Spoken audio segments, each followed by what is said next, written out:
अस्सलाम वालेकुम नाज़रीन, मां आहियां शुएब अली उमरानी ऐं तव्हां ॾिसी रहिया आहियो BR टाइम न्यूज़। सभ खां पहिरियां शामिल कंदासीं हीअ रिपोर्ट। सदर अशरफ गनी अफ़गानिस्तान छॾे ॾिनो। अफ़गान अमन काउंसिल अब्दुल्ला जो चवणु आहे त सदर अशरफ गनी मुल्क छॾे चुको आहे। तालिबान काबुल में दाख़िला खां पहिरियां मुज़ाकरात लाइ कुझु वक़्तु ॾियनि। तालिबान सां मुज़ाकरात लाइ अब्दुल्ला अॼु क़तर रवानो थियण जो इम्कानु।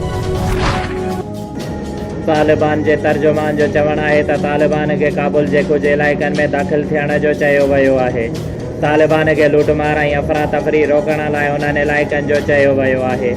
तालिबान खे चयो वियो आहे त अफ़गान फोर्सिस जे ख़ाली कयल पोस्टिस ते कब्ज़ो करे वठनि। तालिबान जो चवणु आहे त काबुल जे कुझु इलाइक़नि में दाख़िल थियण सां अफ़गान शहरी ख़ौफ़ज़दा न थियनि।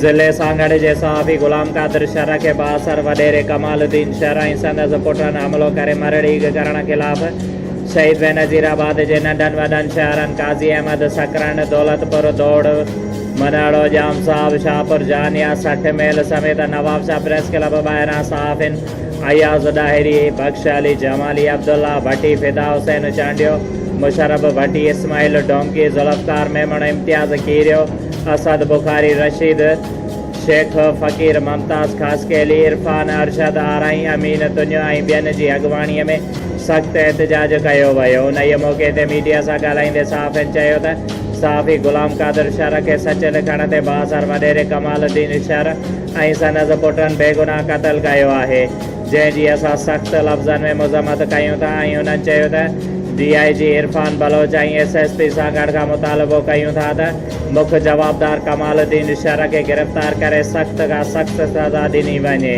ॿी सूरत में सहाफ़िन पारां सॼे सिंध में एहतजाज कया वेंदा।